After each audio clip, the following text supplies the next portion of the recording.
Hello everyone. With GATE examination approaching, one of the very important point on which many students are also concerned is with respect to the use of the on-screen scientific calculator. Now in the GATE examination, to solve the numericals, you will be requiring a scientific calculator, and as you are aware, you're not allowed to carry your own scientific calculator for the GATE examination. You will be provided with an on-screen scientific calculator which will be available for your usage throughout the examination for the complete 3 hours of duration.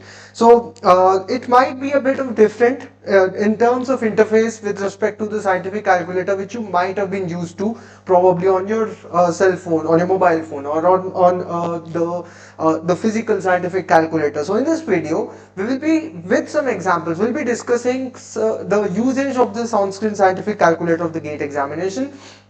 I would strongly recommend you to all the GATE aspirants, particularly because we'll be discussing from GATE architecture and planning point of view with some examples. I would strongly recommend to all the students who are attending the upcoming GATE architecture examination to go through the examples we're discussing in this video, and most importantly, you yourself also can try the interface of the official on-screen scientific calculator. Now, where do we use it, or where can you practice the interface from? You can go to the official website of the GATE examination, GATE 2025. However, even in a mock tests as well, you have the same scientific calculator of the exact same interface. However, you can also have access of the on-screen scientific calculator from the mock test which is available on the official GATE website. If you open the official GATE website of GATE 2025, you can go to the option of GATE papers. That's where you have the mock test links. If you're able to open this mock test links, let me open the GATE architecture paper itself. So this basically is the mock test of the official website, which is the last year's GATE paper. GATE 2024 question paper will be uploaded in the test format. This is done mainly to let you know how the interface will be. On the date of the examination, when you sit in front of the computer on the test center, this is what you'll start with. You'll need to punch in your login details and then sign in. The details will be shared by the examiner at the exam center for you. So once you open this, the test interface would be something of this sort. You can read the instructions carefully. I would strongly recommend you all students to read these instructions beforehand itself, even before going for the examination. However, you will still have an additional time to go through these instructions at the examination as well. When I press next, you will have the marking scheme and all described in the introduction itself. You need to select the declaration, and I'm ready to begin. Coming to the main part, that is the scientific calculator part, on which we are going to focus on in this video. Like I said, we will be looking into some examples. Let us discuss some examples from architecture point of view. Now, scientific calculator, mainly three types of questions you might be solving from the examination, from the architecture and common part or planning part. One would be numericals, which are based on some complex powers and ratios. Second, there could be questions wherein you use sine, cos and tan. Sometimes there could be questions where you will use logarithmic values, log. Particularly in acoustics, you have some questions with respect to the use of log. So in this video, we'll be discussing all the three examples. So if I first give you an example of how to use a complex equation with ratios and powers. So firstly, you can check the scientific calculator over here by clicking on this icon, which is provided on the mock test portal. So once you do this, you can just give me a second. So if you're able to open the scientific calculator icon over here, this is what you'll get. So let us first take up an example of, for instance, I will be taking up an example of Manning's equation, which is used for velocity of flow in open channel flow, which will be asked under these water supply or sewage drainage topic. So it would be something of this sort: 1 upon n into hydraulic radius to the power of 2 by 3 into slope raised to the power of 1 by 2. Now, how do we type these values with powers in the form of fractions? In this example, let us take the value of n as 0.01. A hydraulic radius, let us say I'll take it as 0.54, something of that sort in meters, and then slope, let us say 0.05, I'm taking as the slope value. values, whatever question you're solving, these values you will have to derive in it.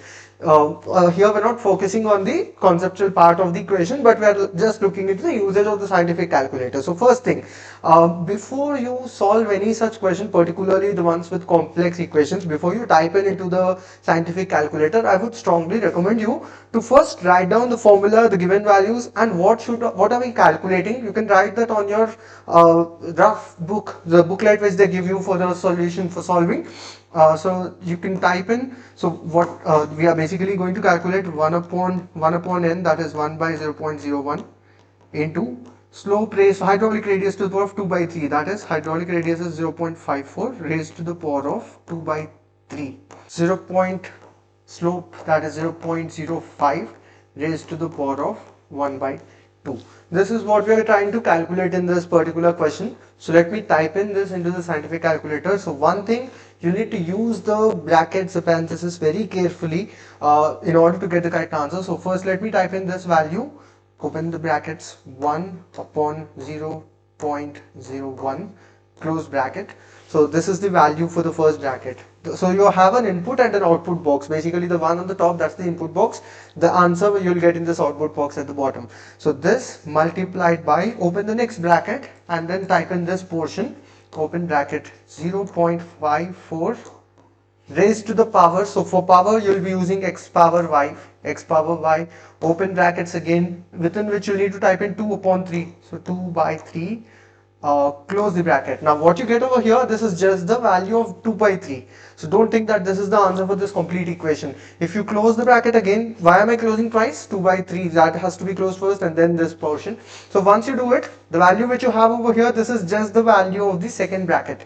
So anyways, let us continue into, and the third portion, open the bracket again, that is 0.05 raised to the power, open bracket, 1 upon 2, close bracket twice. This is the value of only this portion of the bracket. Now I need to press, don't think that okay, I've typed everything and this is the answer. That's not the answer for this portion. You need to press is equal to at the end. So that's when you'll get the answer. So the value for the velocity in this question, for this complete expression, you're getting it as 14.8279 meter per second. Generally they ask you to round off to 2 decimal places, so 14.83 you can type it into the input box if this has been the question. So I would say you have to practice some questions. So open the on-screen scientific calculator on the mock test and practice few questions whichever you have solved in your practice sheets, whatever you have solved in the course of your preparation. Try to answer such question for yourself using this scientific calculator. Let us take up another example. This is with respect to using the calculator with some complex equations and powers in the form of fractions. Let us take up another example, something like tan. Let us say I want to find out tan of 30 degrees in the examination.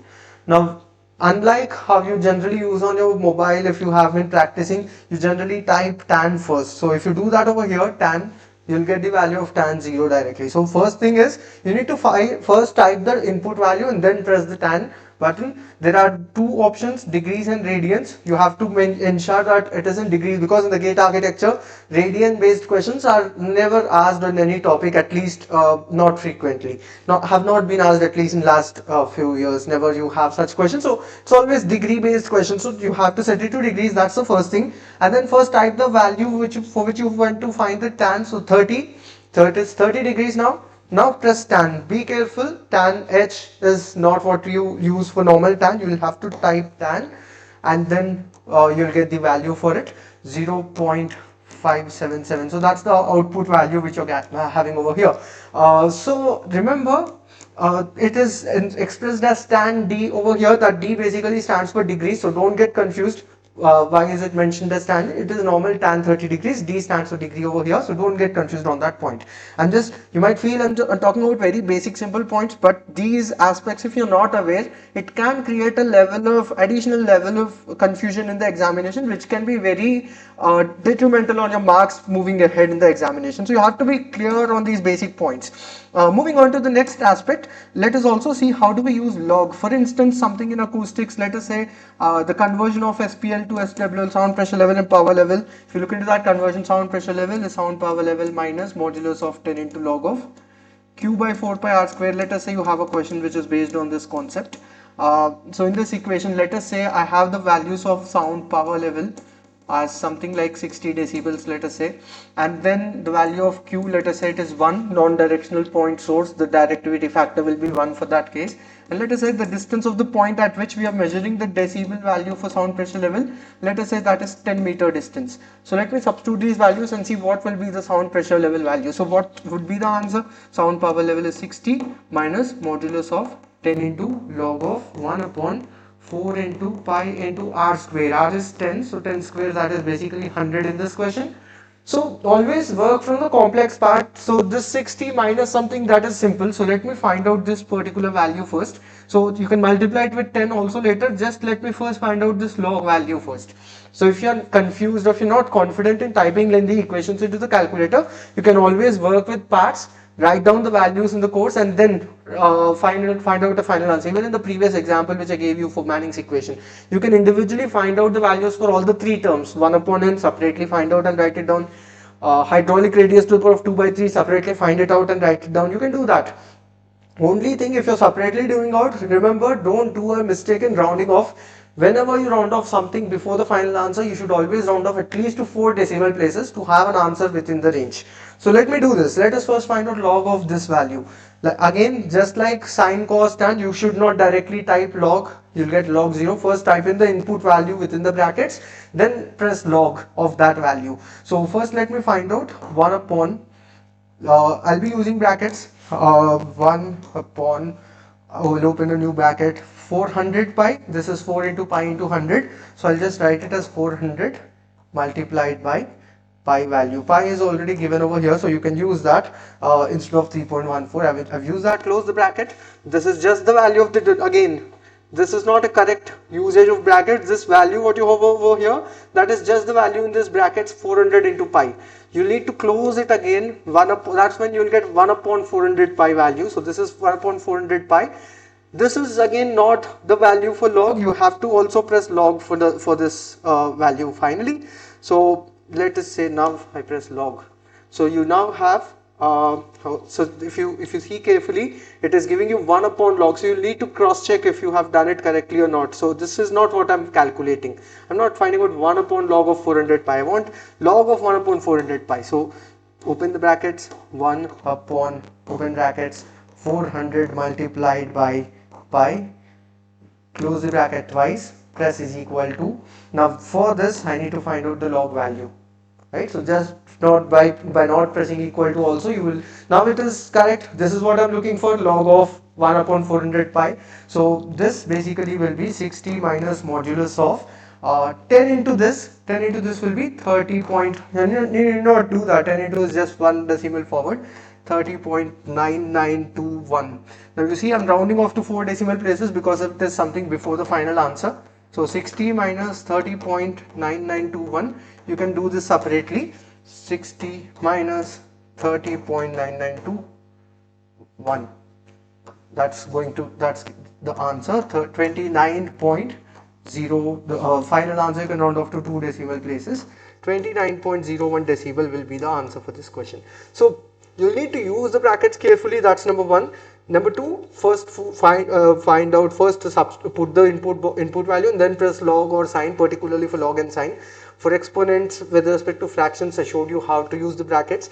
Most important is practice some questions from your end before you go to the examination, so that this minor confusion or minor confusions involved in using the scientific calculator will not create an issue for you in the examination in losing any marks. So be confident. All the best for the upcoming examination. Hope this video was helpful for you. For more such informative videos, stay subscribed to our YouTube channel, and if you're preparing for the upcoming GATE examination, you can join the courses of KP GATE classes for the preparation of GATE 2026. The batches for which are already live, contact us by using the number given in the description of this video. KP classes, dedicated to excellence.